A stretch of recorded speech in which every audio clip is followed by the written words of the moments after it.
You're listening to Death of the Reader. Flex and Herds here for your Murder Mystery World Tour. It's our final story for the year, and we're talking Simogo's 2024 puzzle box video game adventure Lorelei and the Laser Eyes.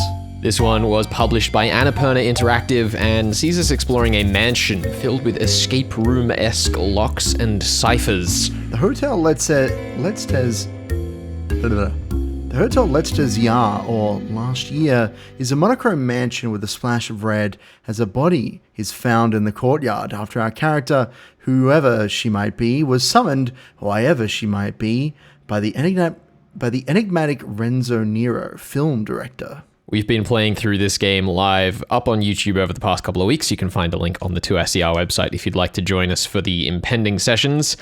And these episodes are our debriefs after each session as we creep our way through the metafictional madness of Lorelei Weiss. And there is plenty of madness as a metafictional game. There are layers upon layers, just like a delicious murder mystery onion. So, Flex, where should we start with this course? I think that the game is trying to convey with a strong tone of voice that it is a simulation. Sure, I think this is really interesting that they'd we're 2 hours in, but still, I don't feel like this is.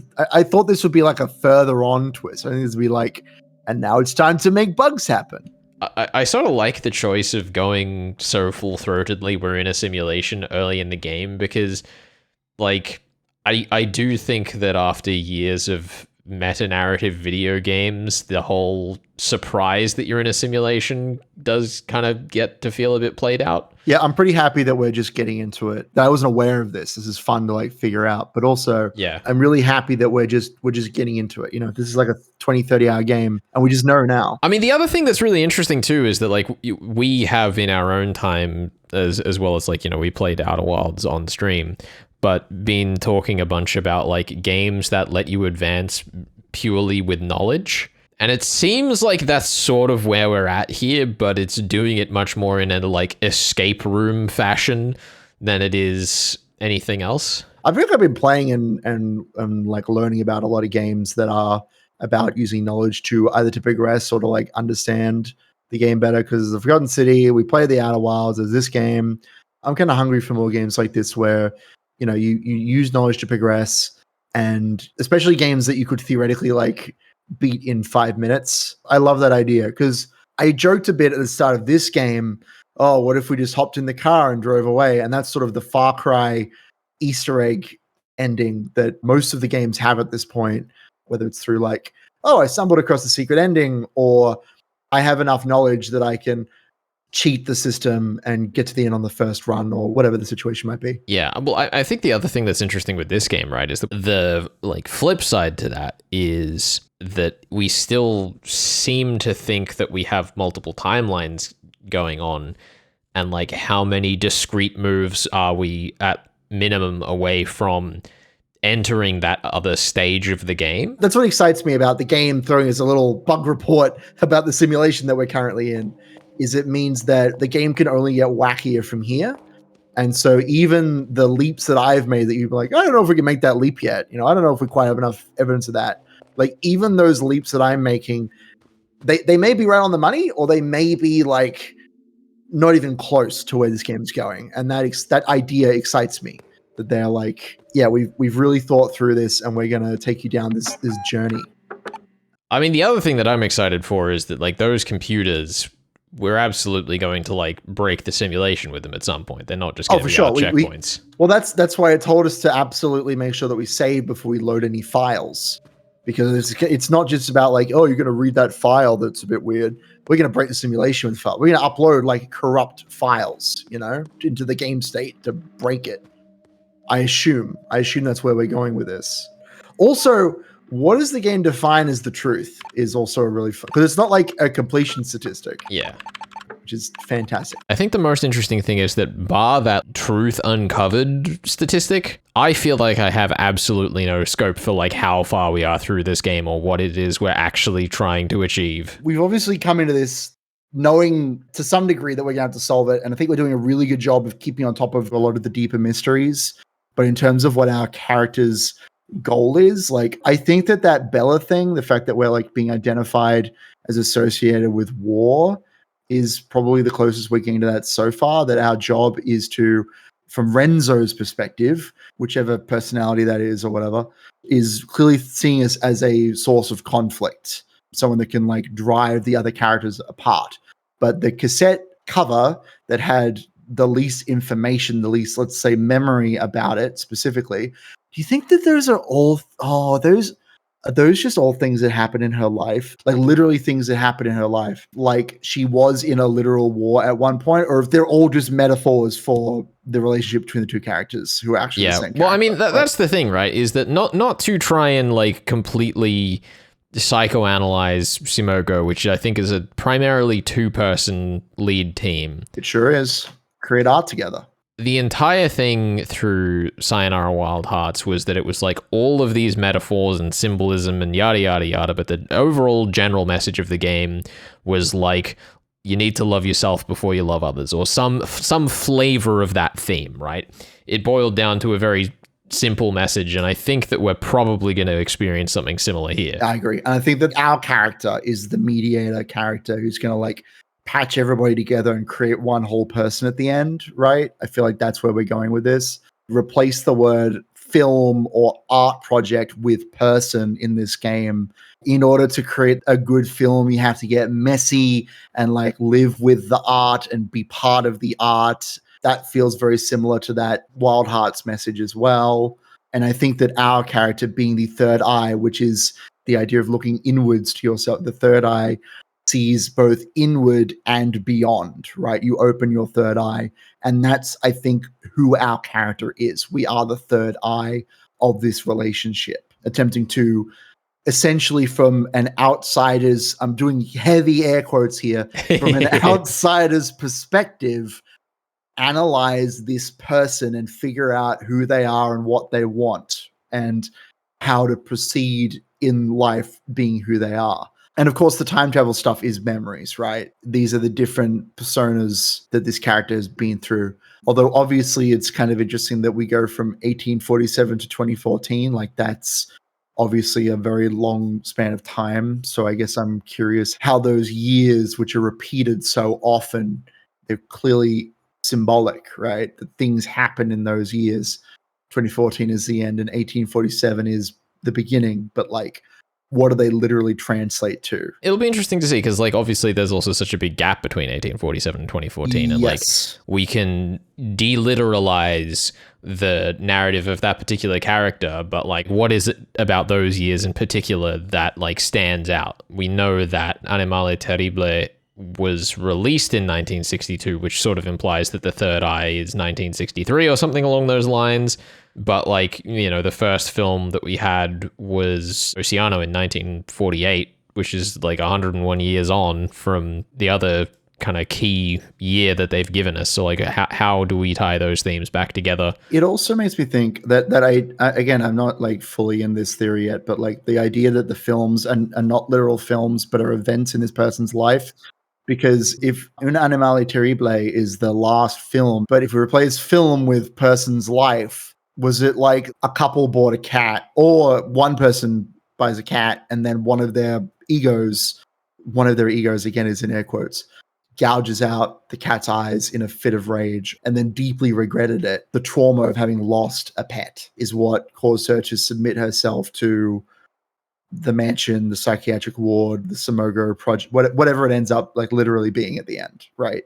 The game also is leading us from puzzle to puzzle and sort of building up our confidence in our ability to read the game, which is something that is really important in these sorts of puzzle games. And the game is doing a really good job of leaning us into that. I think one of the really strong things this game has done on its opening that I think has also encouraged so much of this thinking about the narrative versus meta-narrative is forcing that stylistic interpretation by giving you certain pieces of information, like having 3 very obvious years that the game revolves around, but not really explaining what that means yet. I'm really enjoying this, I guess is what I'm trying to say. Like, it is definitely not the kind of game that I thought I was going to play today, but it definitely fits in with the kinds of games that I'm looking for right now. Yeah, like I've never gone in blinder on a game and I'm having a blast. This is really sick. This is Death of the Reader, your murder mystery world tour. We are talking Simogo's Lorelei and the Laser Eyes. We'll be back with more in just a second.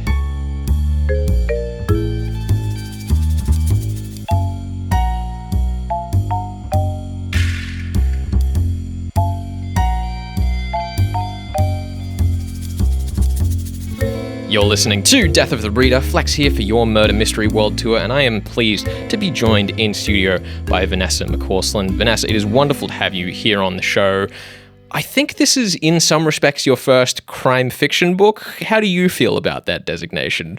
I mean, it kind of is, and it kind of isn't. I've always written with a sense of mystery. Yeah. But this one has the police in it. Mm-hmm. So there we go. And I've got a journalist who is kind of acting in some ways as the detective in the book, finding out what actually happened, quizzing her contact in the police. So it's a little bit more, I guess it starts with a dead body in the first sentence as well. Well, yeah, I guess this book, The Last Illusion of Paige White, is all about two women, both in purgatory, but one of them is in a purgatory of her own making, and the other one is in a spiritual purgatory of her own making, I suppose, is the distinction there. I guess the first thing I wanted to ask to you is, if you had to be in purgatory, which of these two women's purgatories do you think would be worse? That's a great question. Look, being stuck in your own Instagram feed, I think, is pretty hellish. Like, as perfect as we like to make our lives out to be, when you actually think about what Instagram is, and when you actually think about your own experience of sometimes being addicted to it, would you really want to be stuck there forever? Yeah. So that's something I really wanted to explore in the book, I guess. In exploring social media as a professional avenue for your sort of main victim, Paige White's history around the case, do you feel that you sort of thought about social media differently in the professional context to how people use it individually? And I guess how does that impact your history as a writer and as a journalist? Yeah, so I mean, Paige is technically an influencer, so it's her livelihood. And that, I think, is something over and above what normally people sort of, do flicking through of a night. But I think everyone can sort of relate to how you can get sucked into that vortex. And if you're being paid for it, I imagine it's even more sort of addictive and hellish in some ways. And as a journalist, I was a social media editor, and that was really eye-opening, just the things that I saw people write to each other. It was actually for a parenting website, and you would think there'd be a lot of support there. And sometimes there was, but sometimes people just tore each other apart, and there's a lot of divisive issues as well in parenting. So that sort of came into things as well when I wanted to look at all the shades of humanity that you see online. Well, yeah, I mean, I've also worked as the social media manager for a radio outlet previously.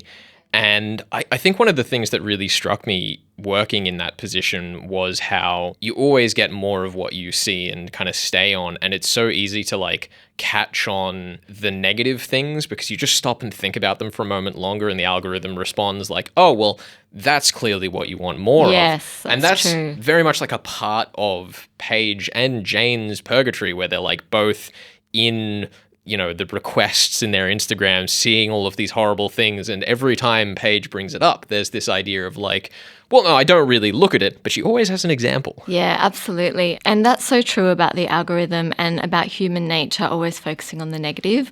I was a journalist for many years, and basically the first thing that you sort of really pick up on instinctually is that the negative, the drama, that is what draws people in. It's not the happy story. It's not the normal run-of-the-mill story. It's really bad stuff. And as much as we like to think that we want to know about good stuff and we want to focus on that, but actually what humans are drawn to are the dark things, the dramatic things. And the algorithm is basically, I think, just feeding us what our own instinct is drawn towards. Yeah, well, I guess let's flip over to one of our other leads, Jane Masters, who's the journalist you mentioned in the story, who is effectively asked by an unrealizing editor to investigate her own best friend's death, which is a nightmare situation, and she struggles to even bring herself to do it. There's almost this like out-of-body experience of writing the first article that she puts up. Jane having to come to terms with her industry and the things that she has to write, and that breaking down of the distance between herself and her subject matter. How does that reflect your experience working as a journalist? Do you feel like that was something you struggled with day to day, that distance? Yeah, what it feels like when you're a journalist who's got a bit of an ethical idealism is that you're always coming up against these ethical dilemmas where, you might pitch a story to the news desk and they will run with it to the nth degree and they'll turn it into something that it actually isn't, in all fairness. And so you're constantly facing people wanting to beat up the truth. That's what journalism actually is. And so ethically, as a journalist, I struggled with that because, I was working on the Daily Telegraph when I was in my 20s and I was quite idealistic. And so I just was always pushing back. No, that is not actually what happened. Or you'd write a story, you'd be really proud of it, and then they'd slap a headline on it and it would actually completely change what you've written. And I would get calls from my subject matters saying, what the hell happened? I thought you understood what I was saying to you. And I'd have to say, I did. And if you read the article, it's all there, but they've put a different headline on it. And so I think I realised quite early on that ethically it was going to be hard for me to remain a journalist. You've got to be pretty hard-nosed about it and you've got to understand that it's a business.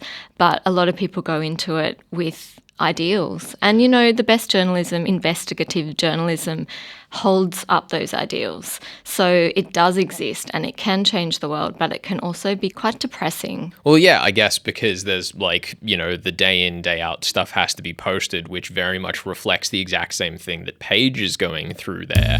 That's something that felt to me the further we got into the book, we explore more how both of them are in this same purgatory, but one of them is like an afterlife, whereas one of them is real life.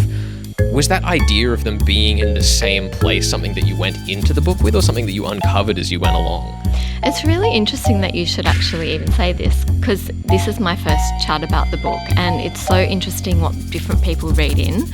And I hadn't actually thought of Jane being in her own purgatory. I always thought of Paige being in one because she's very clearly in a kind of limbo between heaven and hell. Is she in somewhere horrible? Is she in somewhere beautiful? But with Jane, I never really consciously saw it to be that, but that's a really interesting reading of it. I guess she is in a kind of hell where she's trying to decide who her allegiances are with. Is it with her former best friend? Is it with their family? Or is it with her news editor who wants a story? I think what I knew when I was writing that was that there was like a central emotional tension that I knew that I had with Jane, but I didn't explicitly think of it as her being in purgatory, but in a way she is. Yeah, I mean, I guess the other thing, you bring up the religious imagery in this book, and it is a very literal purgatory that we find Paige in through this book in terms of this waiting place where she could even be in hell already, where she's just reliving her worst experiences, and the context and framing of that is one of the main secondary mysteries of the book. But in terms of the specific religious allegories there, what was the sort of painting that you wanted to illustrate there with the detail on that rather than just the framing device of this purgatory? In the book, Paige, her father is a pastor, and I write very much from a sense of place. So it's set on this lake and there's a small town, and a key part of this place is this thing called a tree cathedral. So it's an open-air church that sits on the lake, and that was sort of the touch point for me for this whole book. And her father preaches there. And so I had this sort of religious framing that sort of reflected the themes that I wanted to explore, being religion, good, bad, evil, angelic, the idea of humanity and whether whether a human is a good person or a bad person, and just the idea of what we project to the world, who we are. We might want to be good, but what's really beneath. And so the religious symbols and themes through the book, interestingly, married really well into social media, and it also married the setting, which was the idea of the lake being reflective, this tree cathedral. And as a writer, when you can find a story, a setting, and the sort of imagery and themes, and when they all sort of thread together, that's when you know that you've found your story. Fantastic. Well, Vanessa, thank you so much for joining us on Death of the Reader. It's been an absolute delight reading through this book and getting to share this with you. Such a great chat. Thanks. You're listening to Death of the Reader. That was Vanessa McCausland talking about her book, The Last Illusion of Paige White. We'll have links up on the podcast for more. And thank you to HarperCollins for sending us through copies and helping us arrange the interview.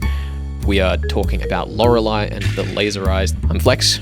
More to come. Stick around.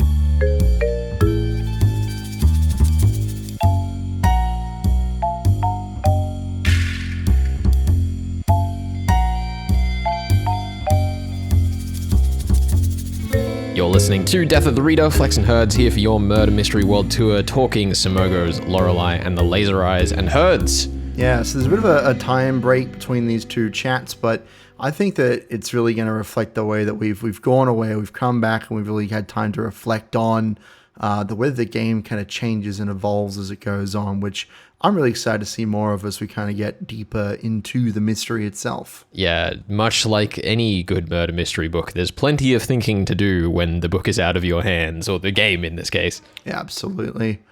Well, isn't a murder mystery just another form of game? Indeed. Let's throw it over to us in the past. So now that we've had all the kind of background of the lore, we're getting into the actual gameplay, because I will say the maze is quite the dangerous part of the game, because we got these spooky guys who want us to examine the memories. Well, I guess that was the thing that I was curious about, is like if that is the first occurrence of hazard that you can run into in the game. I think it must be. It's so heavily signposted. Yeah, because we get upstairs, we find the like old woman on her deathbed mumbling clues to us, and she's got like this map of a maze on the wall next to her. Later on, we stumble across, like, I guess her ghost, who leads us out to a window that like shatters where she seemingly fell to her death. And we then get invited into this like dark red world when we've been in black and white so far. That's like a maze with a little masked ghost version of the girl who tells us to be really careful because we're in the dangerous part of the game now. So when you enter the maze, obviously you start engaging with that. The game introduces the hazards, and it pops you into this like mind space where you're in a frozen memory. Well, the frozen memory seems to correlate with a page of a script of the film that the mad artist Renzo is trying to create. But obviously, when I say it's a frozen memory, it could just be a frozen memory of the creation of a piece of art or the process. Although it is worth noting that the still image is not exactly the same as the script page, which is cool. I mean, if anything, it's also a bit like it's a storyboard, right? It's the still frame that's a part of the script. It's a moment that has to be fleshed out in the footage of the broader piece. The other thing that we sort of ran into, we were talking a bit earlier on in the game about how it sort of seems like there is actually only one character in the game, that it's an exploration of the self. Between the two sessions, you found the thing where like the inventory system is like labeled introspection. And it was interesting that we started to get this theme of like the Ace of Spades and asexuality coming in there, and sort of wondering a bit more about what this lead character we're talking about is actually struggling with. The fact that the four aces are the keys to the doors, like they're major items you can collect in the game. And on the video cassette for the third eye, which is the undated cataloging of the life and times of this person that we're examining, there's a woman on the left and there's a man on the right, and then there's the third eye in the middle, which is our character, right? We're using our eyes, our laser eyes, to introspect on ourselves. We're examining the lives of the identities that this physical body has gone through and switched between throughout the years. The other thing that you were talking about, is that, like, you know, we have these memory scenes that we play back into, and it's about looking at like all the details and finding this like important piece of the narrative that would otherwise be off to the side. It's like that scene that we had almost was like, can you spot the subtext in the scene? And one of the really interesting things about that to me is how I brought up in between sessions that the instructions in the game tell us to bring like a pen and paper notebook, even though our character has a quote unquote photographic memory as like a mechanic in the game, because they can use that against us like they did in that scene. But yes, then to be clear, they say press the interact button to answer our question, because the interact button is the button that brings up the introspect menu, which allows you to access your photographic memory. So they're clearly telling you in moments of crisis and challenge, you can't rely on the photographic memory. It is a thing of convenience, but when push comes to shove, you're going to have to use your own notes and memory. And going back to like what you were saying about the chaos that's sort of implicit in all of this narrative here, is that like, is memory the sort of key chaos that we're playing on, where like our character doesn't like remember themselves or something along those lines? Here's the thing. This game is about sexuality and gender identity and personal politics. But I feel like this is a call out to the facts don't care about your feelings, which what this game is kind of highlighting is that this person's feelings, the person that we're introspecting, their feelings are the facts. They are the facts that we're trying to unravel. And that the process of trying to understand oneself is not an easy one. There is a lot of pain and violence that comes with reinventing and understanding everything about yourself. I mean, there are different levels of like meta text to this game, but on like one of the higher levels, you are playing someone inside a simulation. And so everything that you're experiencing is ostensibly code and programming and characters that you can manipulate and go through dialogue with and puzzle through. But when it comes to actually understanding the subtext of the story, you need to allow yourself to be vulnerable and really open your heart to these characters, to this character that you're playing as, and you apply that to your own life. And I guess just see how the process of introspection is not without pain, and that pain also makes the process beautiful and worthwhile. It's cool.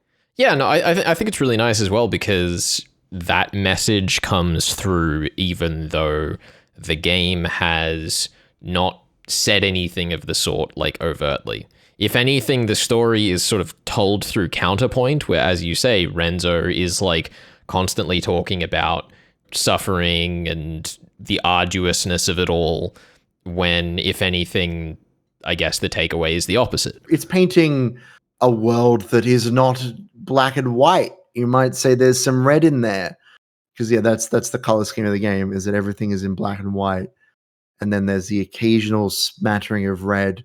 You need to not just see things in such basic terms, I guess. And I mean, it's like any other mystery story, where because the story is explicitly telling you to engage with the story on a level where you're questioning things and trying to figure stuff out, it forces you to engage, right? Like all mystery stories are like this, where if the game says you need to figure out who you are and why you're here, and you will not progress or get the most out of the story if you don't engage, then the player, the reader, the watcher, they will engage, and they'll hopefully be able to draw a lot more out of the experience than they would otherwise, right? Like that's the hope. That's why I enjoy mystery fiction in the first place. You're listening to Death of the Reader. That was Herds talking about Lorelei and the Laser Eyes, our last story for the year here on Death of the Reader. Yeah, look, it's a big one.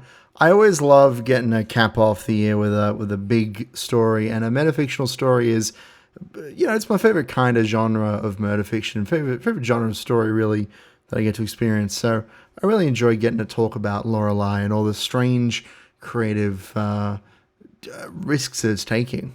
Yeah, we'll talk a little bit more about the risks next week on the show too. And if you want to catch us playing some of the game, as I mentioned at the start of the show, we're playing through it up on YouTube. There are links on the 2SER website if you want to find that. Absolutely. We're not following a strict schedule with when we're playing, so just keep an eye out and hopefully get the chance to drop in and say hi while we dive through this big weirdness. Absolutely. Always lovely to have more people hanging out and enjoying the story along with us.